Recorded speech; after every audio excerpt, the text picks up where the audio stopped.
I quickly want to go, not necessarily back to that conversation per se, but I quickly want to ask, so when you talk about films division and the idea of the Indian state coming up with this particular institution that must produce the propaganda that they at least believe is their agenda instead of a sort of fake propaganda. They actually believe it's quite an authentic way of educating our newly formed populace, and the Indian peoples must find what they must find.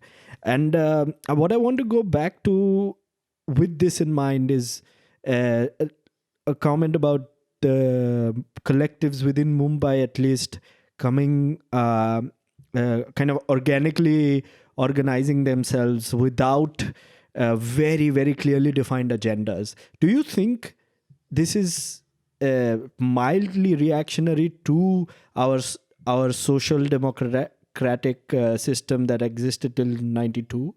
That Indian thought today, or at least since both of us know Mumbai much better, is it something that is a reaction to that, where we kind of are maybe slightly allergic to coining a new term and writing a whole thesis and discussing a thought for 20 years among various collectives and saying, no, I mean, subaltern is probably not the only thing we can come up with.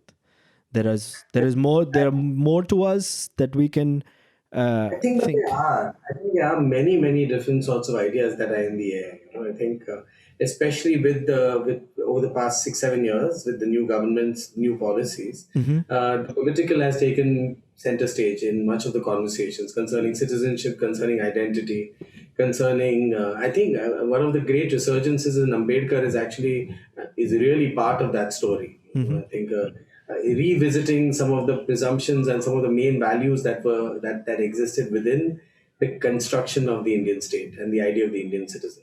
If Nostalgia for the Future has done all the screenings that it has, I think Nostalgia for the Future also emerged because of that particular crisis. It emerges because of the questions of citizenship and identity become central again to who we are. And in many ways, it's making a lot of us go back to the Nehruvian era and look upon it again, away from the sort of cynicism that was very much part of the way we saw it in the 70s and the 80s and the 90s. To start thinking about it in new terms, thinking about the ways in which there was an attempt to construct an Indian citizenship, a certain idea of who we were. It failed. It did fail in many ways, but it also was very successful in many ways. It was, yeah. From what we read, at least. Yeah, we tend to focus a lot on the fact of the failures, which we should, but we should also recognize that it was able in many ways to create institutional systems as well as methods through which many people managed to access modernity.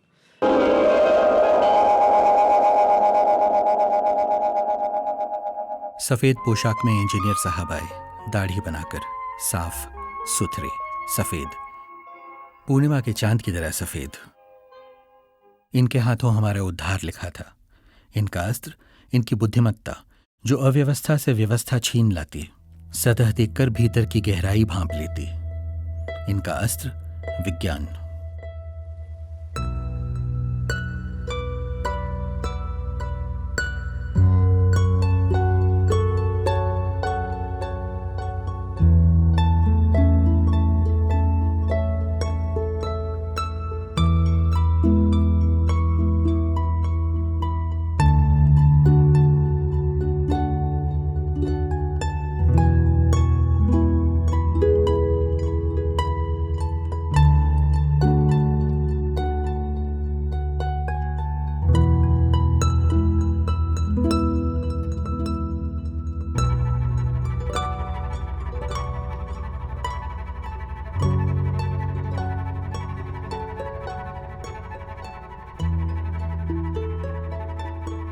आधुनिकता की कल्पना नागरिकों की एकजुट होकर एक ही समय काल में अपने इतिहास और भूगोल की भिन्नता मिटाकर सांस से सांस मिलाकर काम करने में है, विविधता और समानता की धुंधली रेखाएं पहचानने में है।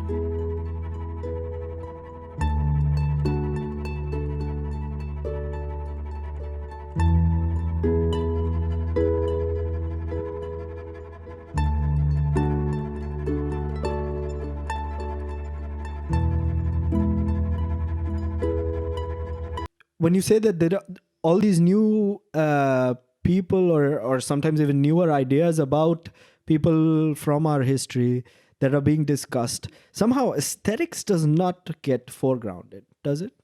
In That's these been discussions?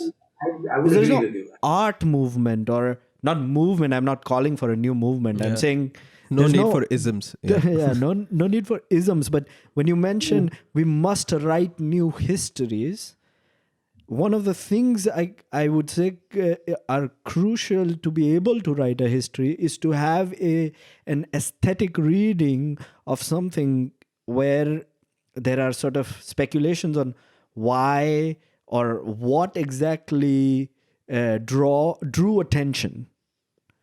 I mean, I see. I'm not an art theorist or an art historian. Sure. But I do know that there have been people who, I think, in the 90s and the 2000s, who are trying to, in many ways, grapple with with the contemporary art scene. At least, I'm not.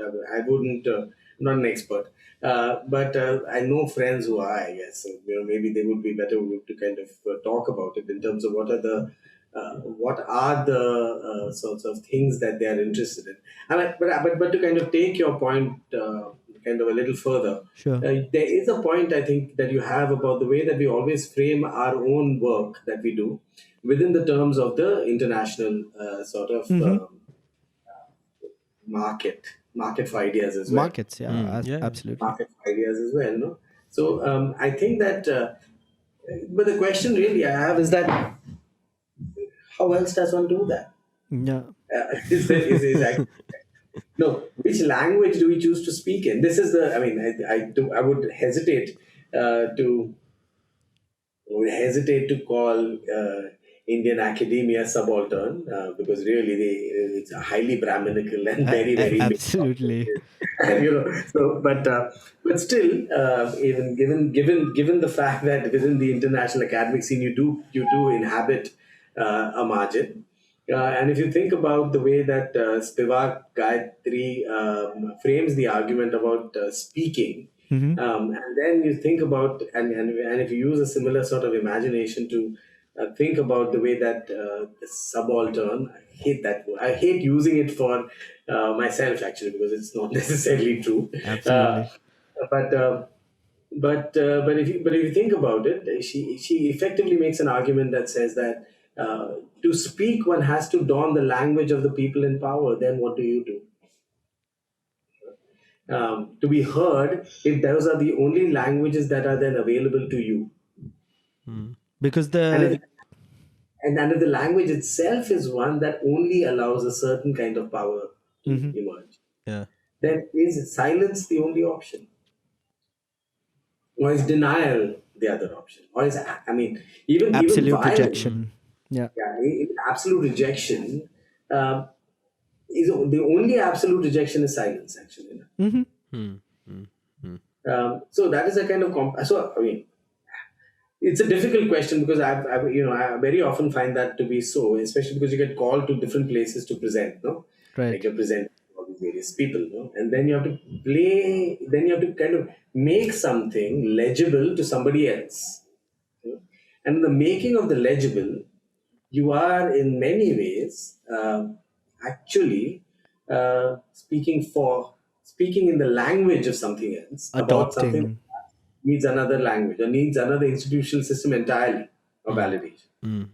But because we are playing to this particular system, this market, the commodity has to be produced in the terms of this market.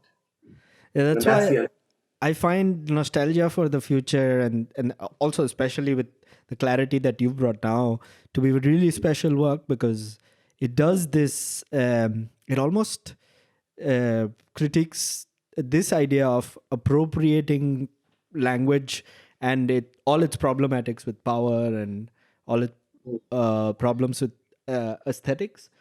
and puts it as a foreground. This is the one thing that I'm guessing would be easier for you to present, in a way, because So even the language, we found that very important for nostalgia, right? Because first of all, we didn't expect the film to be shown in places where people wouldn't understand Hindi or people wouldn't know Indian history. Actually, we didn't expect that. It wasn't a film that we made with an audience in mind. Actually, we made the film because it was the film we wanted to make. If you know what I mean. Yeah. Very naive thing to say, but that's literally the truth. I don't think people very often ask you that question in a Q&A.